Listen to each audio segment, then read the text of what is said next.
नमस्कार, अभिवादन स्वीकार करिए आपके अपने पवन सर का। हमने पिछले टेस्ट में माइनर टेस्ट के 50 तक क्वेश्चन देख लिए थे और आज हम 51 से क्वेश्चन देखेंगे, ठीक है ना। 51 से 100 तक के, ठीक है। और ये कलाम का ही है, सेकंड ग्रेड के लिए है, माइनर टेस्ट 8 है जो 29/6/2025 को हुआ था। तो चलिए हम 51 नंबर क्वेश्चन से शुरू करते हैं। 51 नंबर क्वेश्चन है, गलती करने पर बच्चे को पीट देना ताकि उसकी अवांछनीय व्यवहार करने में कमी आ सके। बहुत आसान सा सवाल है कि कोई बच्चा है वो गलती कर रहा है, तो देखो गलती की है उसने तब पिटाई हुई है ना। और पिटाई कर क्यों रहे, उसका दिमाग खराब करने के लिए नहीं कर रहे, पिटाई कर रहे हैं ताकि अवांछनीय व्यवहार में कमी आ सके। अवांछनीय मतलब, वांछनीय मतलब जो चीज़ पसंद हो, अवांछनीय मतलब जो चीज़ पसंद नहीं हो। तो बच्चे को पीटा क्यों, ताकि उसके अवांछनीय व्यवहार में कमी आए। यहाँ पर बच्चे की गलती के बाद पीटा गया है। पहली बात तो गलती की और गलती करने पर पीटा, बहुत अच्छी बात। दूसरा, पीटने का कारण है कि अवांछनीय, दैट मीन्स ऐसा व्यवहार जो पसंद नहीं किया जा सके, ठीक है, उसमें कमी आने के लिए किया। तो ये तो सकारात्मक दंड हो गया। कौन सा दंड हो गया? सकारात्मक दंड हो गया। नेक्स्ट क्वेश्चन है, जैसे अधिगम अनुभव के परिणाम स्वरूप व्यवहार में परिवर्तन को व्यक्त करता है। ये कथन किसका है, ये परिभाषा किसकी है? तो आपको दिमाग में बस ये रखना है कि लर्निंग क्या है, किसने कहा है कि अनुभव के परिणाम स्वरूप व्यवहार में परिवर्तन को लर्निंग किसने कहा है? तो ये कहा है क्रॉनबेक ने। आप कहेंगे सर मुझे कैसे याद रहेगा? तो अभी आपको याद रह जाएगा कि अनुभव से व्यवहार में परिवर्तन आएगा। ये कथन किसने कहा अधिगम के बारे में? तो क्रॉनबेक ने कहा। नेक्स्ट क्वेश्चन की तरफ बढ़ते हैं। अधिगम के संदर्भ में निम्नलिखित अधिगम के किस सिद्धांत का संबंध समस्या के तत्कालिक समाधान से, मतलब समस्या होते ही हाथों हाथ समाधान कर दो। बहुत आसान सा सवाल है। सूझ का सिद्धांत, ऐसे कहते हैं ना कि सूझबूझ से उसने बड़े हादसे को टाल दिया, मतलब हाथों हाथ फट देनी, ठीक है ना। सूझबूझ से उसने बड़े हादसे को टाल दिया। तो तत्कालिक मतलब हाथों हाथ समस्या का समाधान, सूझ का सिद्धांत। नेक्स्ट क्वेश्चन है, एक परीक्षार्थी जब स्वयं की ऐसी मनोदशा न रखे कि उसे आगामी परीक्षाओं में सफल होना है, तो वह सफल नहीं हो सकता। मतलब आपका मनोवर्ती नहीं है, आपका मन ही नहीं है, ठीक है। मतलब कोई कहता है यार सेकंड ग्रेड मुश्किल है, क्या क्यों मुश्किल है कि इंग्लिश में सीटें तो 200-250 ही सीटें हैं, होना ही नहीं है, ठीक है। तो उसका मूड पहले से ही खराब है, तो भाई उसका सिलेक्शन होगा ही नहीं, क्योंकि उसका मन मर चुका है, मनोवृत्ति मर चुकी है। तो स्वयं की मनोदशा ऐसी न रखे कि आगामी परीक्षा में सफल होना है, तो वो सफल नहीं होगा। थॉर्नडाइक के हिसाब से ये कौन सा गौण नियम है? बहुत आसान सा सवाल है, मनोवृत्ति का नियम। कौन सा है? मनोवृत्ति का नियम। नेक्स्ट क्वेश्चन है, एनिमल इंटेलिजेंस। ये तो आप कोई भी क्या कहते हैं साइको की बुक पढ़ोगे ना, वो साइको की बुक में सबसे पहला सवाल यही होता है। मतलब सबसे पहले बुक का नाम होता है ना, वो पहली बुक ही, किसी भी बुक का नाम इससे पहले नहीं होता, सबसे पहले इसी बुक का नाम होता है। क्योंकि ये क्या कहते हैं, जो बुक मतलब बेसिक बुक जो शुरुआती लिखी गई थी ना बुक, भाई किसी भी काल के शुरुआत में जो बुक्स लिखी गई थी ना उसमें से है, ठीक है। तो एनिमल इंटेलिजेंस किसकी बुक थी? स्किनर की थी क्या? नहीं, स्किनर की नहीं थी। तो स्किनर कौन से संप्रदाय से था? स्किनर अपने क्या कहते हैं, जो समग्रता, जिसे हम गैसाल्टवादी कहते हैं, उस संप्रदाय से था क्या? नहीं, उस संप्रदाय से नहीं था। तो थॉर्नडाइक से थी क्या एनिमल इंटेलिजेंस की बुक? एनिमल इंटेलिजेंस की बुक किसकी थी? थॉर्नडाइक की थी। थॉर्नडाइक को क्या कहते हैं, कमेंट बॉक्स में बताओ। साइकोलॉजी के संदर्भ में थॉर्नडाइक को क्या कहते हैं, कमेंट बॉक्स में बताओ। तो एनिमल इंटेलिजेंस, थॉर्नडाइक। इसकी एक ट्रिक जो मेरे दिमाग में आती है, थॉर्न से आप है ना ये वर्ड याद रखो, थॉर्नडाइक से क्या याद रखोगे? थन। छोटी क्लासों में आता था ना, गाय के 4 थन होते हैं, थन से थॉर्नडाइक, ठीक है ना। और एनिमल से एनिमल, एनिमल के 4 थन होते हैं, ठीक है ना। ऐसे आप याद रख सकते हो। मेरे को तो शुरुआत में मैंने ऐसे याद किया था, अब तो मेरे रटीज गया। तो एनिमल के कितने थन होते हैं? 4 थन होते हैं, थन से एनिमल, थन से थॉर्नडाइक, ठीक है। नेक्स्ट, हर एनिमल के थन होते हैं। नेक्स्ट, क्योंकि मैमल होता है ना, तो मैमल के तो होंगे, ठीक है। नेक्स्ट क्वेश्चन की तरफ बढ़ते हैं।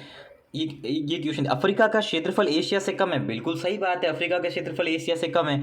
अंटार्कटिका का क्षेत्रफल यूरोप से ज़्यादा है। बिल्कुल सही बात है, यूरोप का तो सेकंड हाईएस्ट क्या कहते हैं क्षेत्रफल है ना, नीचे से दूसरा, ठीक है ना, सॉरी नीचे से दूसरा, सेकंड हाईएस्ट नहीं, ठीक है ना।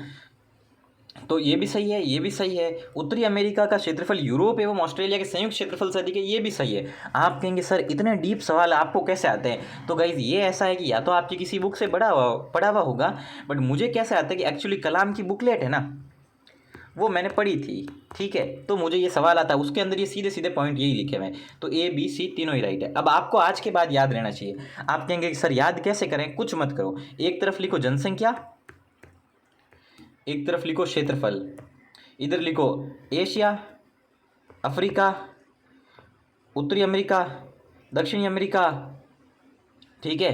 फिर क्षेत्रफल किसका आता है? अंटार्कटिका, यूरोप और ऑस्ट्रेलिया। जनसंख्या का क्रम आप कमेंट बॉक्स में लिखो फटाफट। मैं थोड़ा सा हिंट देता हूँ, जनसंख्या में यूरोप तीसरे नंबर पर चला जाएगा और 1 और 2 नंबर पर एशिया और अफ्रीका ही रहेंगे। कोई इंटेलिजेंस विद्यार्थी है तो लिखो कमेंट बॉक्स में, ठीक है ना। नेक्स्ट क्वेश्चन की तरफ। मलक का जल डमरू किसको अलग करता है? अब आप कहेंगे सर ये मलक का जल डमरू कहाँ है? ये है मेरा प्यारा भारत, ठीक है, ये है मेरा प्यारा राजस्थान, ठीक है। अब भारत से यहाँ अंडमान निकोबार है, यहाँ क्या है?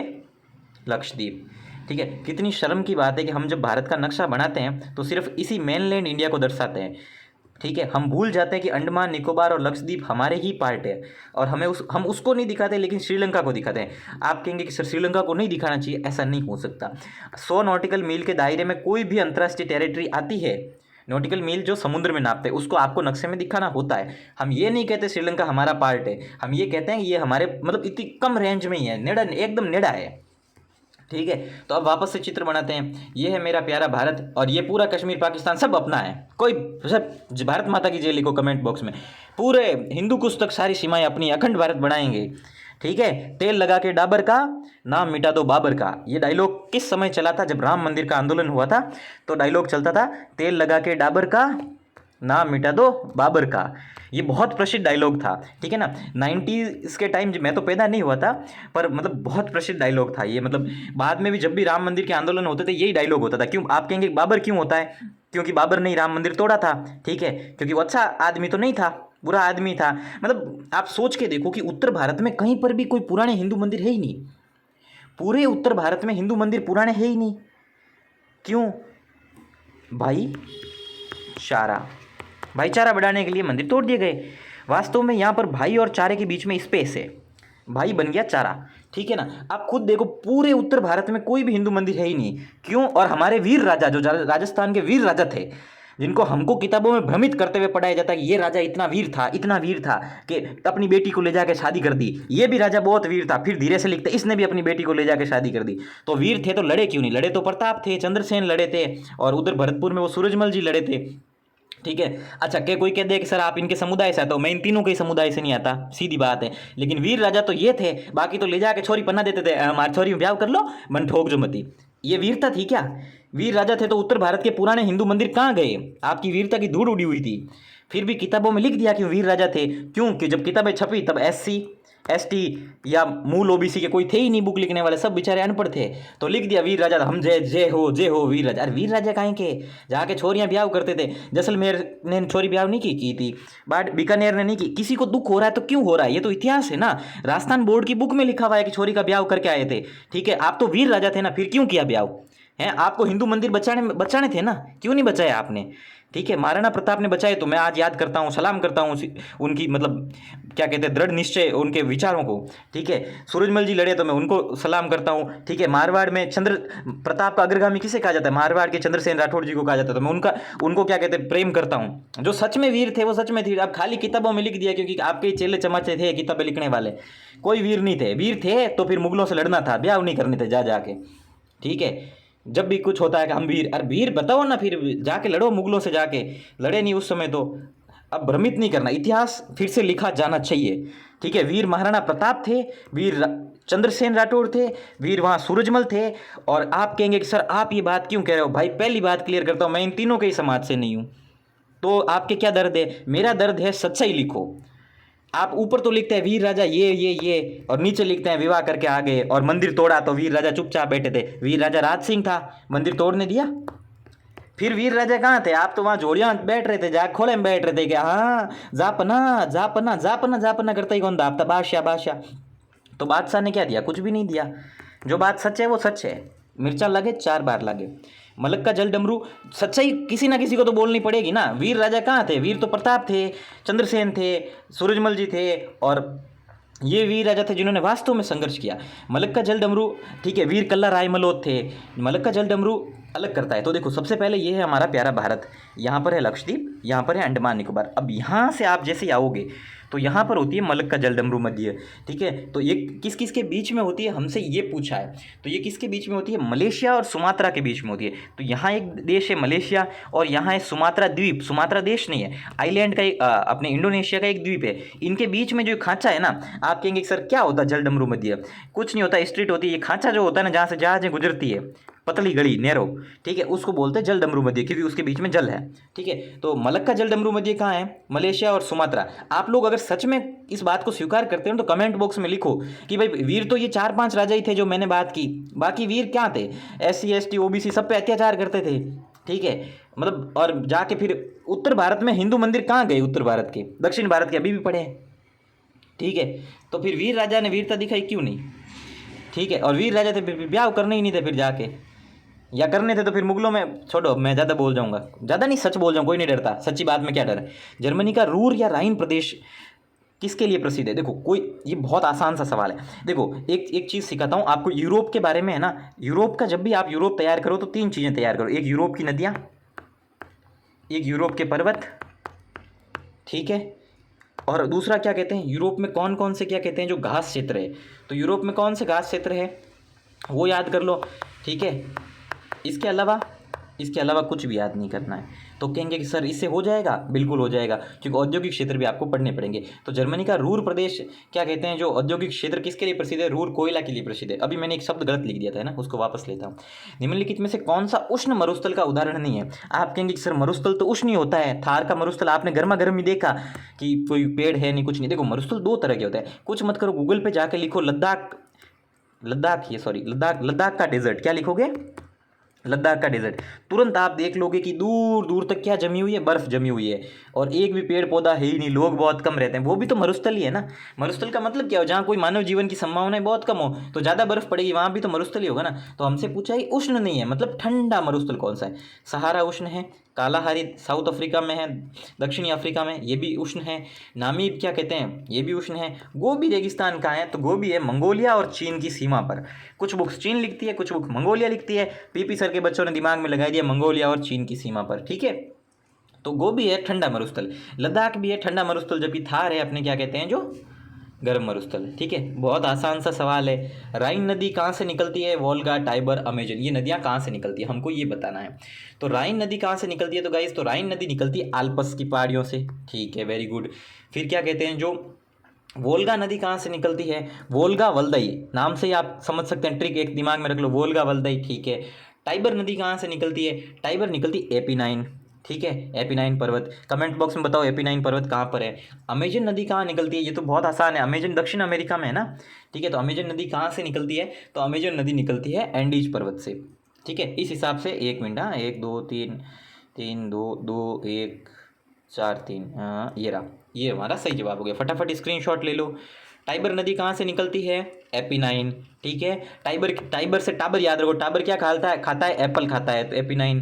ठीक है ना। अमेजन एंडीज, ये तो आसान था, मुझे पता था अमेजन दक्षिण अमेरिका की है। और आल्पस राइन, ठीक है, और वोल्गा वल्दाई, ये तो याद हो सकता है। नेक्स्ट क्वेश्चन, पृथ्वी के महाद्वीपीय भाग पर सबसे गहराई वाला बिंदु कहाँ पर है? दठ श्रेणी है ना बच्चे, इसको देखते ही प्रशांत महासागर कर देते हैं। आप कहते हैं सर प्रशांत महासागर ऑप्शन में नहीं था, इसीलिए तो गलत बच्चे करके नहीं आए। ऑप्शन में प्रशांत महासागर या मैरिना ट्रेंच लिखा होता तो बच्चे सारे मैरिना ट्रेंच करते। लेकिन ध्यान दो, मैरिना ट्रेंच तो प्रशांत महासागर के बीच में ऊंडिया खाड़ा है। ठीक है, गर्त क्या होता है? ऊंडा खाड़ा, दैट मीन्स क्या कहते हैं, जो जैसे कहीं जेसीबी की खुदाई चलती है तो गड्ढा हो जाता है ना, तो गर्त का मतलब पृथ्वी पे सबसे लंबा गड्ढा कौन सा है। ठीक है ना, तो देखो पृथ्वी पे सबसे लंबा गड्ढा कौन सा है, तो है मैरिना ट्रेंच, जो कहाँ है? प्रशांत महासागर में, समुद्र बना देता हूँ। लेकिन हमसे क्वेश्चन में क्या पूछा है? महाद्वीपीय भाग पर, कि बताओ महाद्वीप पर सबसे बड़ा कौन सा है। पूरी पृथ्वी पूछता तो मैरिना ट्रेंच प्रशांत महासागर हो जाता फिलीपींस के पास में, लेकिन इसने पूछा है महाद्वीप पर बताओ, मतलब जमीन पे सबसे ऊंडिया खाड़ा कौन सा है। तो जमीन पे सबसे ऊंडिया खाड़ा है अंटार्कटिका में। कहाँ पर है? अंटार्कटिका में, इसीलिए आपने और मैंने देखा नहीं है। ठीक है, कमेंट बॉक्स में बताओ अंटार्कटिका की खोज किसने की? कैप्टन कालू ने की या कैप्टन कुक ने की? किसने की? दोनों में से एक ने की है। कैप्टन कालू बॉस ने की थी या कैप्टन कुक बॉस ने की थी? जल्दी से कमेंट बॉक्स में बताओ। ठीक है, दक्षिण अमेरिकी महाद्वीप के संदर्भ में असत्य कथन क्या है? इस महाद्वीप के अमेजन बेसिन में सदाबहार वन पाए जाते हैं, जिसे सेलवास कहा जाता है। बिल्कुल, अमेजन जो आप अमेजन से ऑर्डर करते हो ना, अमेजन का मालिक तो रहता है उत्तरी अमेरिका में। ठीक है, जिसको बोलते हैं United states of America, US. ठीक है ना, लेकिन अमेजन का क्या कहते हैं, जो मतलब अमेजन नदी कहाँ बहती है? दक्षिण अमेरिका में बहती है। ठीक है ना, तो अब देखो कि ये तो पहला तो सत्य हो गया। पनामा नहर दक्षिण अमेरिका को उत्तरी अमेरिका से अलग करती है, बिल्कुल सही बात है। आप नक्शा देखोगे ना तो आपको लगेगा कि यार थोड़ी सी नीचे है, लेकिन अब फैक्ट यही है कि उत्तरी अमेरिका को दक्षिणी अमेरिका से अलग करती है, क्योंकि वास्तव में करती है। नहीं तो देखो, मान लो कि ये उत्तरी अमेरिका है, ठीक है, और यहाँ से जमीन, ठीक है, मैं एक बार रफ नक्शा बना रहा हूँ ना, ठीक है, कोई अमेरिकी माता का नागरिक हो, अमेरिका का पासपोर्टधारी हो तो चिढ़ना मत मेरे ऊपर, ठीक है। ये भी रफ है, यहाँ पर छोटे छोटे कैरेबियाई द्वीप समूह है, ठीक है ना, ये रफ नक्शा है। अब मानो कि पहले जहाज को यहाँ से सीटी बजानी पड़ती थी, फिर वो यहाँ से घूम कर आता था यहाँ पर कैलिफोर्निया, ठीक है। फिर अमेरिका के एक दिन दिमाग आ जागा कि यहाँ पर है ना छोटी सी पतली लाइन है, क्या है पतली लाइन, कि यहाँ पर खड़ा कर देते हैं, ठीक है, मतलब नहर बना देते हैं, तो यहाँ पर पनामा नहर बने। अब जहाज जो यूं घूम के यहाँ आता था, अब वो जहाज शॉर्टकट अपना था, टप से यहाँ से सीधा, ठीक है, तो 13 से 14 दिन का उसका टाइम बच जाता है। तो ये अलग करती है, बिल्कुल सही बात है। महाद्वीप मानव सभ्यता की जन्म स्थली है, नहीं, अफ्रीका है मानव सभ्यता की जन्म स्थली, तो ये गलत हो गया, ठीक है। तीसरा असत्य हो गया, और पश्चिमी गोलार्ध बिल्कुल सही बात है। अब सामने नदियों के नाम दिए गए हैं और इसकी सहायक नदियाँ पूछिए। गाइस पता है मेरे दर्द क्या है, मेरे को ना अंतर्राष्ट्रीय नदियाँ जो है ना, उन सबकी सहायक नदियाँ याद हो चुकी है, क्योंकि जब मैं दृष्टि आईएएस में था, ठीक है, तब मैंने याद की थी, तब मैं राजस्थान जीके नहीं पढ़ता था, ठीक है, तो वहाँ मैं फुल एकदम सीरियस विद्यार्थी था, एकदम धाड़ फाड़ विद्यार्थी था, हेलीकॉप्टर विद्यार्थी, ठीक है। फिर मेरे क्या हुआ कि मेरे को पिताजी ने कहा कि बेटा कि हाँ बाद में आईएएस बन जाना, सेकंड ग्रेड का पेपर दे दो, ठीक है। तो मैंने कहा ठीक है, सेकंड ग्रेड का पेपर दे देते हैं। और अब मुझे राजस्थान की नदियाँ याद करनी पड़ रही है, और मेरी दौर बुरा खराब, मेरे को अंतर्राष्ट्रीय सारी नदियाँ याद है, ठीक है ना। चलिए नेक्स्ट क्वेश्चन की तरफ बढ़ते हैं, 63 नंबर क्वेश्चन की तरफ बढ़ते हैं। तो अमेजन नदी की कौन सी सहायक नदी है? मेडिरा, बिल्कुल सही बात है, अमेजन की सहायक मेडिरा है। पराना पराग्वे की सहायक नदी है, ये बिल्कुल, ये तो मेरे राइमिंग बैठे हुई है, पराना पराग्वे, ठीक है, ये भी सही बात है। कमेंट बॉक्स में बताओ पराग्वे कहाँ पर है, दक्षिण अमेरिका में है, उत्तरी अमेरिका में है, कहाँ है? नील नदी कांगो, नील की सहायक कांगो है ही नहीं। अभी मैं आपको नक्शे बना के सिखाता हूँ, मैंने ऑक्सफोर्ड वाली पूरी बुक रट रखी थी तो मुझे दिमाग में। ब्रह्मपुत्र की सुबनसिरी है, बिल्कुल सही बात है। अब आप कहेंगे सर नील और कांगो दोनों ही अफ्रीका में है, बिल्कुल बेटू जी अफ्रीका में है, ठीक है ना। ये मान लो अफ्रीका का नक्शा है रफ, नील तो यूं जाती है ऊपर और कांगो यूं आती है। देखो पता है आपको, यहाँ एक रिपब्लिक ऑफ कांगो है, और मेरे सगे ताऊ जी, मेरे पापा से जस्ट बड़े जो ताऊ जी हैं, जो पहले संयुक्त राष्ट्र विश्व शांति सशस्त्र सेना में थे, United Nations world peace keeping armed forces में थे, तो उनको भारत से अफ्रीका भेजा गया था। अफ्रीका में एक देश है Republic of Congo, Republic of Congo में शांति के लिए लड़ने के लिए भेजा गया था, ठीक है। और उसमें भारत के जवान भी शहीद होते हैं, लेकिन संयुक्त राष्ट्र भेजता है, भारत सरकार से रिक्वेस्ट करता है कि आप अपने जवानों को भेजो, और कांगो में क्या कहते हैं, जो सिविल वॉर है, गृह युद्ध है, तो उसको मतलब कंट्रोल करो, ठीक है। तो मेरे सगे ताऊ जी, मेरे पापा से जो ठीक बड़े थे, उनका नाम आर प्रजापत है, रेवत राम प्रजापत, वो इस युद्ध में कांगो गए थे, ठीक है। मेरी उनके पास उनकी एक फ़ोटो भी शायद मेरे पास होगी, ठीक है, मेरे को बाद में ढूंढनी पड़ेगी टैबलेट में, जिसमें पीछे संयुक्त राष्ट्र का झंडा लगा हुआ है, उनके सीने पर भारत का झंडा लगा हुआ है, क्योंकि वो भारत से आते हैं, भारतीय पासपोर्टधारी है, ठीक है। लेकिन उनकी कैप और उनके जो गले में कपड़ा लगता है और उनके पीछे जो कपड़ा है और जो पीछे झंडा है, वो सब संयुक्त राष्ट्र के, क्योंकि उस समय उनकी जो लॉयल्टी थी वो संयुक्त राष्ट्र के लिए थी, और संयुक्त राष्ट्र के जो कमांडर आदेश करते थे कि भाई कांगो को क्या कहते हैं, उग्रवादी संगठनों से आज़ाद कराओ, तो वो उसके लिए काम करते थे, ठीक है। अभी वो रिटायर हो गए हैं, ठीक है, और पहले इंडियन आर्मी में थे। आर प्रजापत उनका नाम है, Revanth Ram Prajapat, United Nations world peace keeping armed forces में थे, जिसको हम बोलते हैं ब्लू हेलमेट आर्मी, ठीक है ना, क्योंकि उसका जो हेलमेट होता है सबका ब्लू होता है, क्योंकि सबके जो यहाँ कंधे पर चिन्ह तो लगे हुए होते हैं अपने अपने देश के, लेकिन सबके हेलमेट ब्लू होते हैं। उनके हेलीकॉप्टरों पर है ना ब्लैक एंड व्हाइट कलर में लिखा हुआ होता था यूएन, यूएन का मतलब यूनाइटेड नेशंस। एक बात वो इंटरेस्टिंग बताते थे कि वहाँ पर जो कच्चा केला होता है ना, जब वो अफ्रीका में गए थे भारत से हज़ारों किलोमीटर दूर लड़ने, तो बोलते थे कि जो कच्चा केला होता है ना, ठीक है, उसको जो कैंप होते थे उनके, उन कैंप के बाहर कच्चे केले को पीस कर सुखाया जाता था, और आटा नहीं होता था, अपने यहाँ आटा होता था, उस कच्चे केले की रोटियां बनती थी। मैं उनका फ़ोटो, उनसे परमिशन लेनी पड़ेगी, क्योंकि ये देखो नेशनल सिक्योरिटी का मैटर है ना, ठीक है। तो फिर मैं उनसे परमिशन लूँगा, अगर वो परमिशन देते हैं तो उनका पूरा फोटो लगा दूंगा, और नहीं देते हैं तो शायद उनका फेस हल्का सा मतलब ब्लर करके लगा दूंगा। इस क्लास में तो नहीं लगाऊंगा, क्योंकि अभी रात काफ़ी हो गई और मेरे पास समय नहीं, पर अगली किसी क्लास में मैं आपको या तो यूएन पढ़ाऊंगा तो उसमें बता दूंगा, ठीक है। नेक्स्ट क्या है, आर प्रजापत उनका नाम है, याद रखिएगा, ठीक है। नेक्स्ट क्वेश्चन है, अच्छा ये तो हमने कर लिया कि भाई कांगो तो इधर आती है, नील ऊपर जाती है, ठीक है, तो कौन सा असंगत हो गया, ये हो गया। नेक्स्ट क्वेश्चन की तरफ बढ़ते हैं, पाम ऑयल के परिवहन के लिए कौन सी नदी को तेल नदी कहते हैं? रटना है, मैं भी रट कर गया था, टप से देखते ही झप से कर दिया, नाइजर नदी। तेल नदी किसको कहते हैं? नाइजर नदी। पाम ऑयल के परिवहन के लिए नाइजर नदी। नाइजर किसकी कॉलोनी थी? नाइजीरिया, तो फ्रेंच की कॉलोनी थी। देखो कंफ्यूज नहीं होना, मेरे भी मुंह से गलत शब्द निकल गया। नाइजीरिया अलग देश है, नाइजर अलग देश है। नाइजीरिया में अंग्रेजों ने राज किया था, नाइजर में फ्रेंच ने राज किया था, ठीक है ना। ला बेला में एक प्रसिद्ध, मेरे यहाँ घर से थोड़ा दूर एक प्रसिद्ध जगह है जिसका फ्रेंच नाम है, क्योंकि वो मतलब कुछ फ्रेंच चीज़ें बेचते हैं, ठीक है। उसको, उसका नाम है ला बेला। क्या नाम है? ला बेला, ठीक है। कमेंट बॉक्स में बताओ ला बेला का मतलब क्या होता है। ठीक है। और ठीक है, नेक्स्ट क्वेश्चन की तरफ, पाम ऑयल नाइजर नदी। नेक्स्ट है मैकेंजी कनाडा में, बिल्कुल सही बात है। पिनेरीज पर्वतमाला कहाँ है, तो पिनेरीज पर्वतमाला तो स्पेन की बॉर्डर पर है, लेकिन यहाँ स्विट्जरलैंड लिख दिया तो गलत हो गया। ठीक है, एपिनाइन कहाँ पर है, एपिनाइन इटली, और पिनेरीज क्या है, स्पेन और फ्रांस की बॉर्डर पर, लेकिन स्विट्जरलैंड लिख दिया तो ये अपने आप ही गलत हो गया। ब्लैक फॉरेस्ट कहाँ है, जर्मनी में, बिल्कुल सही बात है। और मैकडोनेल कहाँ है, पश्चिमी ऑस्ट्रेलिया में, बिल्कुल सही बात है। ठीक है ना। नेक्स्ट क्वेश्चन, निम्नलिखित में से कौन सी पर्वत श्रेणी एपीनाइन पर्वत युग से संबंधित नहीं है, तो भाई कौन सी नहीं है, ये तो देखो आपको पता हुआ होगा तो आप टप से कर लोगे, यूराल नहीं है, रट लो फटाफट कि ये तीनों एपीनाइन है, ये मत रटो कि यूराल नहीं, ये रटो कि आल्पस एपीनाइन है, एंडीज एपीनाइन है, हिमालय एपीनाइन है। ठीक है, आल्पस एंडीज हिमालय जो पुरानी है वो एपीनाइन है। देखो माउंट मैकिनले स्थित है, माउंट मैकिनले कहाँ है, उत्तरी अमेरिका की सबसे ऊंची चोटी है जो अलास्का में है।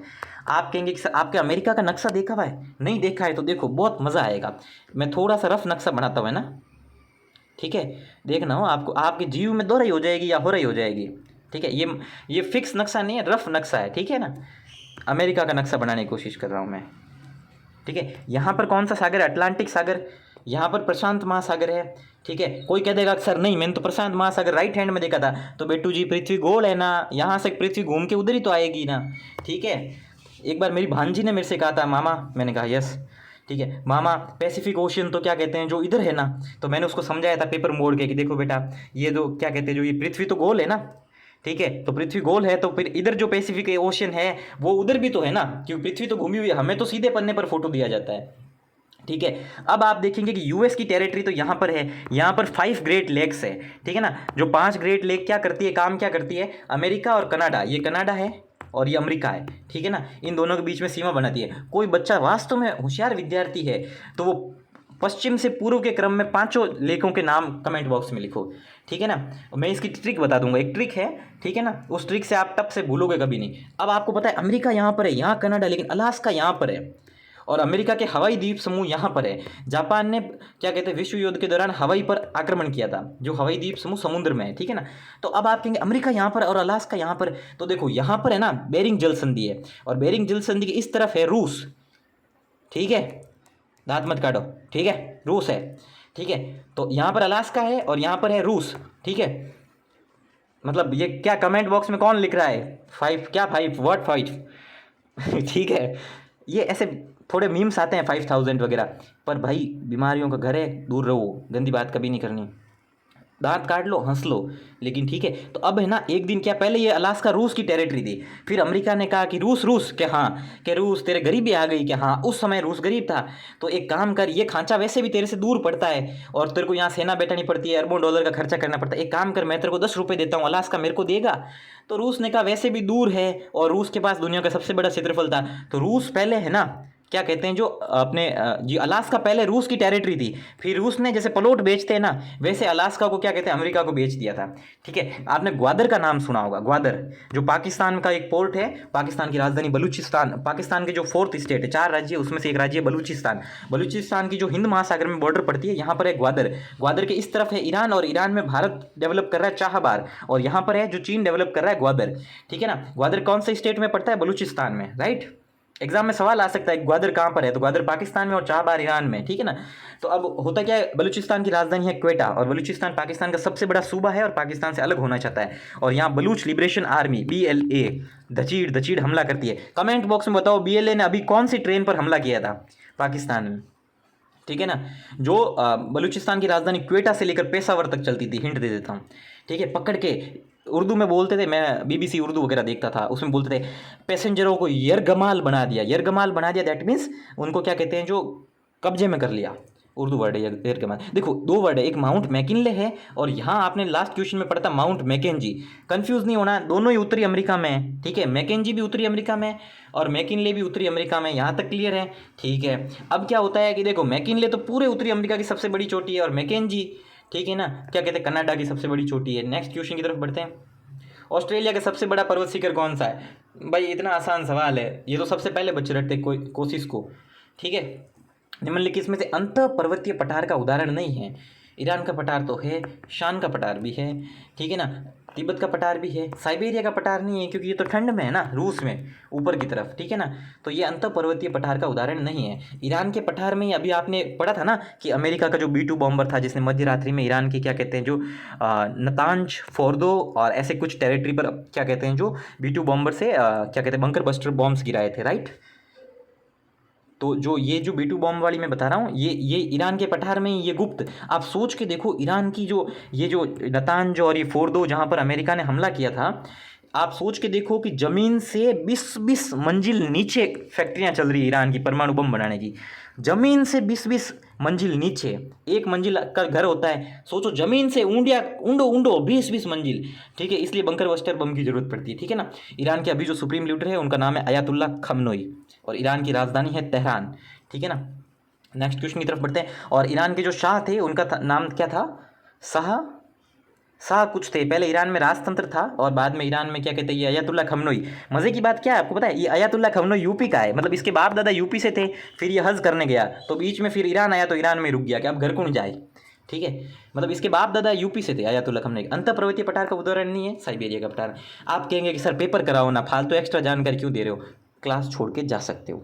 मैं यहाँ पेपर करवाने के साथ साथ बच्चों के ज्ञान में वृद्धि के लिए आता हूँ मैं, ठीक है ना।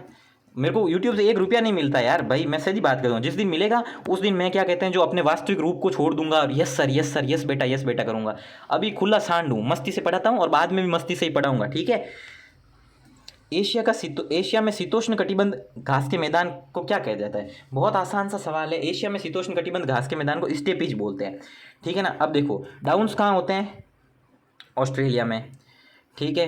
प्रेरीज कहाँ होता है, गेहूं के लिए प्रसिद्ध है, ठीक है ना। चिनूक, एक तो चिनूक यूएस आर्मी का हेलीकॉप्टर है जो भारत के पास भी भारत ने खरीदा है, ठीक है। उस चिनूक जो हवा भी चलती है यूएस में वो प्रेरीज घास के मैदानों में चलती है। वेल्डस कहाँ पर है, देखो अफ्रीका के नीचे से यूं दिखता है ना, तो वेल्डस भी ऐसे वी, ठीक है ना। तो वेल्डस अफ्रीका में। स्टेपीज कहाँ है, स्टेपीज शीत है, तो शीत है इसीलिए अपने को दिखते नहीं, बहुत ऊपर रूस की तरफ है। नेक्स्ट क्वेश्चन, मकर रेखा नहीं गुजरती है। आप कहेंगे सर ये सवाल कैसे करेंगे, तो मेरे तो है ना एटलस के अंदर है ना मैंने ट्रिक्स लिख दी है, ठीक है ना। तो वो ट्रिक्स या तो मैं करूँगा फोटो खींच के डाल दूंगा। तो देखो या आप कॉमन सेंस भी लगा सकते हो, अर्जेंटीना से गुजरेगी क्योंकि अर्जेंटीना नीचे है, मकर रेखा तो सबसे नीचे है।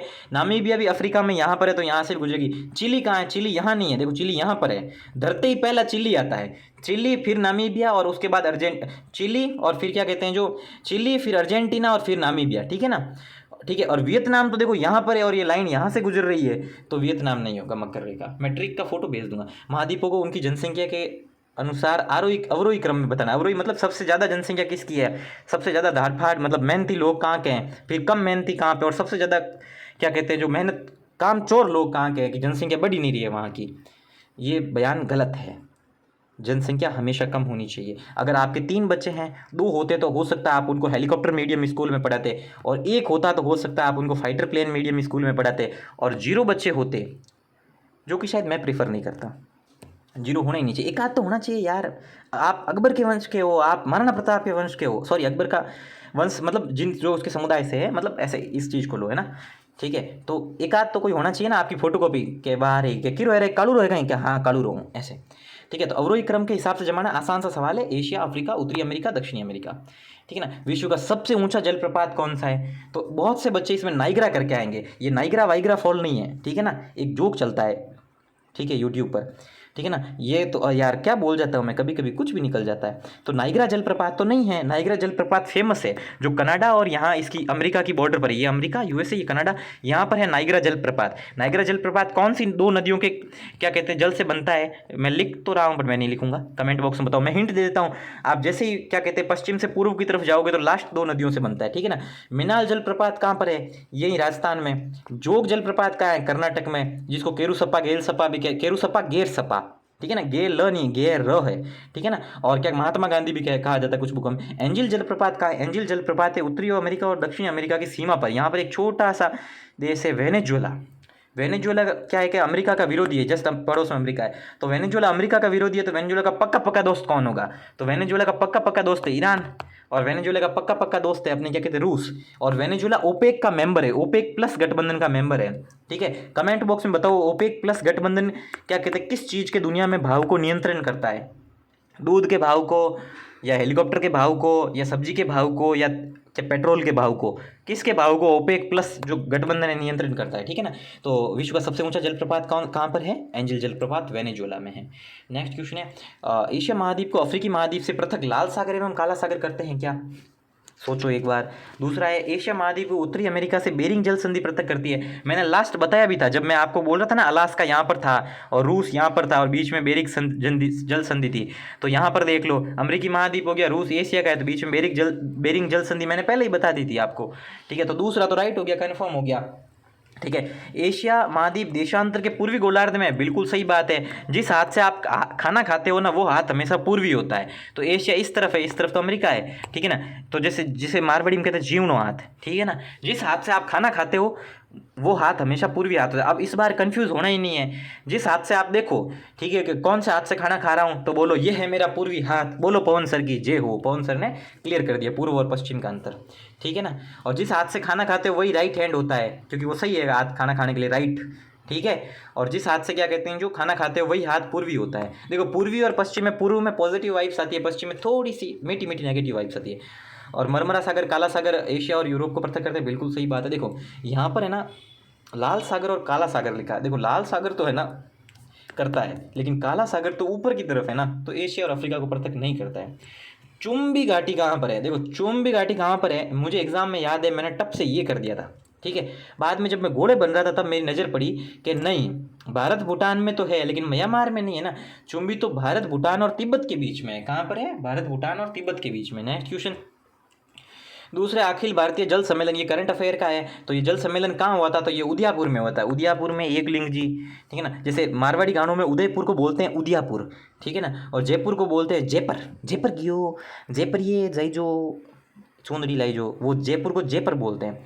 जोधपुर को क्या बोलते हैं? जैसे सोजत यहाँ से जोधपुर के पास पाली में, उसको बोलते हैं होजत क्या, ठीक है, ठीक है। नेक्स्ट क्वेश्चन की तरफ बढ़ते हैं। तो ये तो जयपुर लिख दिया तो उदयपुर होता, तो ये सही होता, तो ये पहला गलत हो गया। और दूसरा क्या कहते हैं, जो दूसरा हमारा जो है वो तो सही है। कि क्यों सही है सर? क्योंकि मेरे पढ़ा हुआ है, ठीक है। तो केवल 2। नेक्स्ट क्वेश्चन, पर्यटन विभाग द्वारा वन डिस्ट्रिक्ट वन डेस्टिनेशन। देखो लगभग सारे डिस्ट्रिक्ट की लिस्ट नहीं दी है, ठीक है, लेकिन पर्यटन विभाग ने कुछ डिस्ट्रिक्ट के फेमस जगहों का नाम जारी किया है। लोहागढ़ कहाँ पर है? झुंझुनू में, बिल्कुल सही बात है।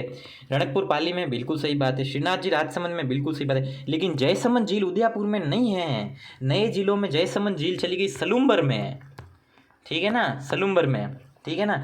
तो क्या होगा इसका सही जवाब? ये होगा, असंगत ये है, जयसमंद झील अब सलूम्बर में। तो कितने सही है? 1 2, ये तो गलत था, 1 2 3, ठीक है। ये रहा मरु महोत्सव। मरु महोत्सव देखो, मफरू याद रखो, मफरू। मरु महोत्सव हमेशा क्या कहते हैं, फरवरी में मनाया जाता है, ठीक है ना। तो ये फरवरी में, बिल्कुल सही बात है। देखो मिस्टर डेजर्ट का खिताब किसको दिया गया था? तो धीरज को दिया गया था। किसको दिया गया था? धीरज को। लेकिन यहाँ गोपाल सिंह लिखा है, तो गोपाल सिंह को कौन सा खिताब दिया गया था? गोपाल सिंह को मिस्टर पोखरण का खिताब दिया गया था। देखो मिस्टर डेजर्ट का दिया गया था धीरज को, गोपाल सिंह को मिस्टर पोखरण का दिया गया था। तो ये तो गलत हो गया, पहला केवल एक सही है। नीति आयोग ने राजकोषीय स्वास्थ्य सूचकांक के अंतर्गत राजस्थान को किस श्रेणी में शामिल किया गया? करंट का है, परफॉर्मर में शामिल किया है। नेक्स्ट क्वेश्चन, हरिचरण सिंह जो खिलाड़ी थे 38वें राष्ट्रीय खेलों के, वो किस चीज़ के थे? वो भारोत्तोलन के थे, वेट लिफ्टिंग करते थे। भारत सोलर एक्सपो कहाँ हुआ था? ये भारत सोलर एक्सपो हुआ था JECC सीतापुरा जयपुर में। राइजिंग राजस्थान के संदर्भ में निम्नलिखित राइजिंग राजस्थान के तहत निवेश समझौतों के क्रियान्वयन हेतु राज्य सरकार ने त्रिस्तरीय समीक्षा प्रणाली की है। इसके अंतर्गत 1000 करोड़, ओ हो 1000 करोड़ का मतलब क्या होता है पता है? 10 अरब, ठीक है। 1000 करोड़ से ऊपर के MOU का मतलब होता है मेमोरेंडम ऑफ अंडरस्टैंडिंग, ठीक है। जो दो कंपनियां या दो सरकारें या एक सरकार एक कंपनी आपस में मतलब कहती है, तुम्हारी यूँ करेला तो मैं थारी यूँ करूँला, तुमन यूँ रिपो देवेला तो मैं थन चॉकलेट देवला। वो लिखित में लिख देते हैं, एग्रीमेंट नहीं करते, क्योंकि एग्रीमेंट को कोर्ट में चैलेंज किया जा सकता है, इसलिए वो मेमोरेंडम बनाते हैं स्मरणिका कि याद रख जो तुमन क्यों मैं थन 1 रुपये दूँ तो तुमन चॉकलेट दे, ठीक है। तो ये 1000 करोड़ से ज़्यादा के मामले कौन देखता है? तो 1000 करोड़ से ज़्यादा के मामले देखते हैं हमारे प्यारे भजनों काका CM, ठीक है। सीनकाफ निज़ाम का वास्तविक नाम क्या था? कमेंट बॉक्स में बताना। आप जैसे ही सर्च करेंगे आपको मतलब लगेगा कि ये क्या हो गया, इनका असली नाम अलग ही नाम है। ये कहाँ से थे? ये जोधपुर के, और मेरी यूनिवर्सिटी में आ रखे हैं, तो मैं इनसे मिल चुका हूँ, ठीक है ना। और निम्नलिखित पद्म पुरस्कार में सीनकाफ निज़ाम जोधपुर, ठीक है। नेक्स्ट क्वेश्चन, और विवेकानंद रोजगार सहायता में कितने का बजट दिया गया? 500 करोड़ का दिया गया। आप कहेंगे कि सर मज़ा नहीं आ रहा है। देखो ये करंट के पढ़े हुए होंगे तो दबादब मजा आ जाएगा, ठीक है ना। गौरी देवी कला केंद्र कहाँ है? बीकानेर में, ठीक है ना। देखो ये क्वेश्चन, अब आप कहेंगे सर ये क्या लिख दिया, मैं तो डर गई। डरना है ही नहीं आपको, डरना है ही नहीं, डर के आगे जीत है, ठीक है।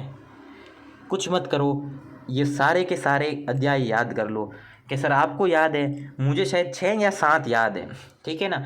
तो मुझे जैसे क्या याद है कि उद्देश्य एवं सिद्धांत कहाँ होगा, कि कॉमन सी बात है कि पहले में होगा, ठीक है। तो मुझे ये 6 या 7 याद है, और सच बताता हूँ ये मैं गलत करके आया था, ठीक है। इसका सही जवाब होगा ये वाला, ठीक है ना।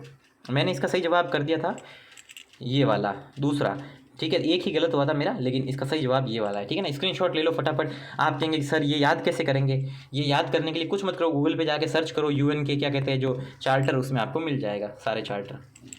भारत यूएन का मूल सदस्य है जिसने 30 अक्टूबर 1945 को साइन किया था, बिल्कुल 24 अक्टूबर 1945 को यूएन का गठन हुआ था, 6 दिन बाद भारत ने साइन किया था, 6 दिन बाद 30 अक्टूबर ही होता है। तो पहला तो सत्य हो गया। संयुक्त राष्ट्र संघ में हिंदी सहित 6 आधिकारिक भाषा है, नहीं, संयुक्त राष्ट्र संघ में हिंदी आधिकारिक भाषा है ही नहीं। तो कौन कौन सी, अंग्रेजी है, स्पेनिश है, फ्रेंच है, अरबी है, चाइनीज़ है। एक कौन सी बच गई, कमेंट बॉक्स में बताओ।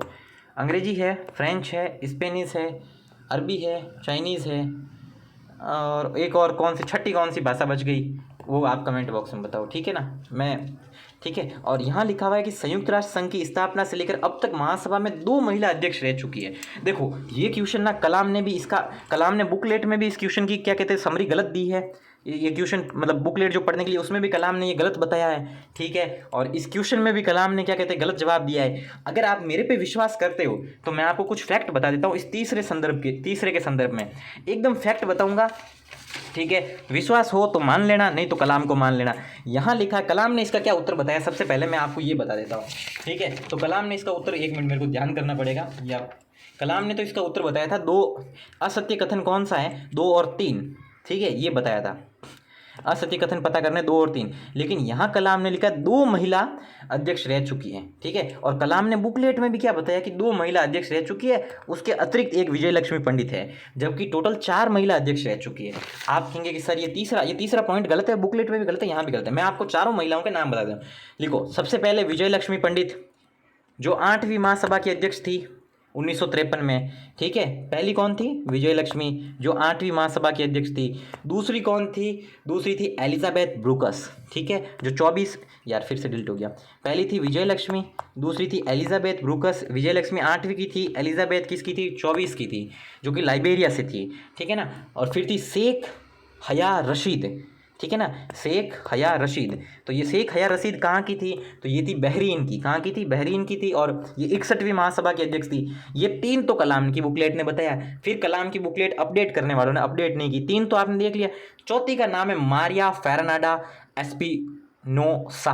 क्या नाम है उसका, मारिया फेरानाडा एस्पिनोसा। आप कहेंगे सर ये कैसा नाम है, मैं लिख देता हूँ। चौथी का नाम है मारिया फेरानाडा, ठीक है। आप कहेंगे सर फेरनाडा थोड़ी बोलते हैं इसको, बेटा जी ये फ्रेंच नाम है, मैंने यूट्यूब से क्या कहते हैं इसको बुलवा के भी देख लिया, उसे गूगल से। फ्रेंच नाम है, इक्वाडोर पहले फ्रेंच कॉलोनी थी, इसलिए इसको ऐसे ही बोलेंगे मारिया फेरनाडा, वो ऐसे ही बोलते हैं फ्रेंच वाले, रापा रापा फादरीकरण बोलते हैं, ठीक है ना। एस्पिनोसा, ये कहाँ की थी, इक्वाडोर की थी। तो टोटल कितनी महासभा में महिलाएं रह चुकी है, 4। पहली कौन सी रही, विजय लक्ष्मी पंडित। विजय लक्ष्मी पंडित किसकी बहन थी, जवाहरलाल नेहरू की बहन थी ना। तो भाई इसका जवाब है कि उस हिसाब से 2 और 3 तो गलत तो है, लेकिन यहाँ पर भी स्टेटमेंट गलत है वैसे भी, तो मैंने स्टेटमेंट क्लियर कर दिया आपको। फरवरी 2025 में 150 से अधिक देशों में भारतीय महिला शांति सैनिक, मेरे ताऊजी जो गए थे ना, ये शांति सैनिक पीस कीपिंग आर्मी में थे। अब हमसे पूछा कि महिला शांति सैनिक क्या कहते हैं, जो कौन से देश में नहीं गई, ठीक है, ये अपने को बताना है, ठीक है। अब आपके कोई जान पहचान के गए हुए हो तो पता कर लेना, ठीक है। दक्षिणी सूडान में महिलाएं गई है, साइप्रस में गई है, कांगो में गई है, ठीक है ना। अबई नाम का कोई देश है ही नहीं, तो वहाँ जाएगी कैसे, कॉमन सेंस का सवाल है। ऑपरेशन सनफ्लावर, ठीक है ना। ऑपरेशन सनफ्लावर के बारे में आप क्या जानते हैं, इसे कांगो की संसद के सदस्यों की सुरक्षा के लिए क्या कहते हैं चलाया गया था ऑपरेशन सनफ्लावर को, बिल्कुल, क्या कहते हैं, सही बात है। मैं जो बोल रहा था ना रिपब्लिक ऑफ कांगो, जहाँ मेरे ताऊजी युद्ध लड़ने गए थे अफ्रीका को, ये रिपब्लिक ऑफ कांगो को बचाने के लिए यूएन आर्मी में, वो यही कांगो है। देखो यहाँ कांगो में भारत ने ऑपरेशन सनफ्लावर चलाया था, ठीक है ना। तो पहला भी राइट है। दूसरा है कि इसमें कैप्टन गुरबचन सिंह मरणोपरांत परमवीर चक्र दिया गया है। देखो अभी तक जितने भी लोगों को भारत का सर्वोच्च वीरता सम्मान परमवीर चक्र मिला है, पाकिस्तान का सर्वोच्च वीरता सम्मान कौन सा है? निशान हैदर।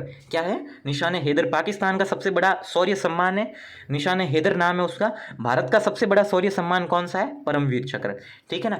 तो भारत का एकमात्र ऐसा सैनिक जिसने भारत से बाहर कांगो माता के लिए लड़ाई लड़ी थी, ठीक है ना। एक एग्जांपल देता हूँ, रिपब्लिक ऑफ कांगो में लड़ाई लड़ी थी और उसे परमवीर दिया गया। मतलब गुरबचन सिंह जी सम्मान देंगे शहीद को। कैप्टन गुरबचन सिंह जी के अलावा बाकी जितने भी लोग हैं वो भारत में लड़ते हुए शहीद हुए और उन्हें परमवीर चक्र मिला।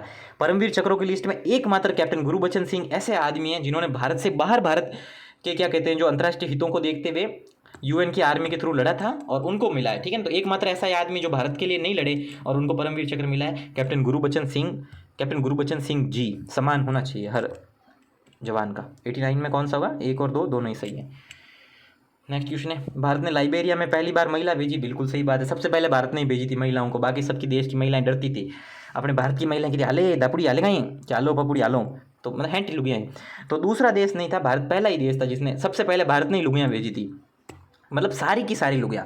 अमेरिका वगैरह मान लो 100 पुरुष बेचता था तो 20 लुगियाँ बेचता था, भारत ने कहा डबो, हमारी छोरियाँ छोरों से कम नहीं है, हम 100 की 100 छोरियाँ भेजेंगे लाइबेरिया में, ठीक है ना। तो ये दूसरा नहीं है, पहला है, तो दोनों ही गलत हो गए। ये रहा, कौन सा गलत हो गया? 1 और 2 दोनों गलत। नेक्स्ट है कि संयुक्त राष्ट्र सुरक्षा परिषद में अस्थायी कार्यकाल। देखो भारत ने क्या किया अभी तक, भारत का कार्यकाल टोटल कितने टाइम रहा है? तो टोटल 8 बार रहा है, ठीक है। और एक बार 2 साल के लिए रहता है, तो 8 दूनी 16, ठीक है। ये याद रखना, 16 बार रहा है। और आप जब एग्ज़ाम दोगे ना तभी भी 8 बार रहेगा और 16 साल रहेगा। एग्ज़ाम दोगे जब तक इसमें कोई अपडेट नहीं है, 8 बार रहा है और एक बार में 2 साल रहता है, तो 16 साल रहा है। ये स्टेटमेंट जो है, ये क्या कहते हैं, जो पंडित जवाहरलाल नेहरू का स्टेटमेंट है कि मैं अपने लोगों एवं अपनी सरकार की ओर से महासभा को बताना चाहता हूँ कि हम यूएन चार्टर के सिद्धांतों एवं उद्देश्यों का पूरी तरह पालन करते हैं, हम पूरी क्षमता के साथ उन सिद्धांतों एवं उद्देश्यों की प्राप्ति के लिए काम करेंगे। ये कथन किसका है? तो पंडित जवाहरलाल नेहरू। जवाहरलाल नेहरू कौन थे? कि यूएन महासभा की पहली महिला अध्यक्ष थी ना, विजय लक्ष्मी पंडित, उनके सगे भाई थे। UNSCER, UNSCER के बारे में आप लोग क्या जानते हैं? ये अपने को पता होना चाहिए। अब आप कहें सर मुझे पता नहीं, कुछ नहीं है। UNSCER क्या करता है कि जो विकिरण होते हैं ना, उन विकिरणों के विरुद्ध क्या करता है कि लोगों को जागरूक करता है। जैसे अपने क्या कहते हैं, जो मध्य प्रदेश में है ना, यूनियन कार्बाइड वगैरह में हुआ था, तब भी UNSCER के लोग आए थे वगैरह, तो विकिरणों के लिए रट लो। निम्नलिखित में से तटस्थ राष्ट्र प्रत्यावर्तन आयोग ये कहाँ की थी? भारत ने कोरिया में की थी। देखो एक ट्रिक रखो, कोरिया में की थी और किसकी अध्यक्षता में की थी? थिमैया। किसकी अध्यक्षता में की थी? थिमैया। चिंता की बात ही नहीं है पीपी सर के विद्यार्थियों, कोरिया थिमैया, कंफ्यूज होना ही नहीं, कोरिया थिमैया। नेक्स्ट है कि Vijay Ranjan Sen director of FAO था। बिल्कुल सही बात है। हंसा मेहता क्या secretary general of international maritime नहीं थी, ये मानवाधिकार में थी और बहुत शानदार महिला थी। मतलब इनका व्यक्तित्व और इनके काम आज भी पूरी दुनिया में जाने जाते हैं। मैं भी आपको बताता हूँ, चिन्मय रजनीकांत गेहर खान, ये क्या कहते हैं, इकोसॉक, इसको क्या बोलते हैं, यूनाइटेड नेशन सामाजिक एवं आर्थिक परिषद के अध्यक्ष थे। बिल्कुल सही बात है। इसके अलावा दूसरा अध्यक्ष कौन था? तो दूसरा अध्यक्ष थे अपने भारत के एक न्यायाधीश थे, जो मुख्य न्यायाधीश भी रह चुके यूएन के, ठीक है ना। कमेंट बॉक्स में उनका नाम बताओ, ठीक है। मैं हल्का सा हिंट देता हूँ, उनके नाम का लास्ट अक्षर है सिंह, ठीक है ना। वो भारत के एकमात्र ऐसे न्यायाधीश है जो यूएन के न्यायाधीश भी रहे और यूएन के मुख्य न्यायाधीश भी रहे यूएन कोर्ट के। और वो क्या कहते हैं, ये ECO SCO के अध्यक्ष भी रहे। इनके ये सेकंड नंबर पे थे, ठीक है ना। अब आप कहेंगे सर हंसा मेहता कौन थी? देखो यूएन के मानवाधिकारों के लिए काम करती थी, मेहता मानवाधिकार, ठीक है ना। तो ये तो गलत हो गया। हंसा मेहता को किस लिए जाना जाता है पता है? पहले यूएन की मानवाधिकार की पंच लाइन थी, ऑल मैन आर इक्वल्स। क्या थी? All man are equals. Hansa Mehta ने धाड़ फाड़ विरोध किया कि मैन क्यों, लुगाइयाँ बराबर नहीं होती है क्या, ठीक है। तो आज यूएन की मानवाधिकार की लाइन क्या है, जो पंच लाइन है, all human beings are equal. अब क्या लाइन कर दी? Human beings. ये किसने की थी? हंसा मेहता ने विरोध किया था।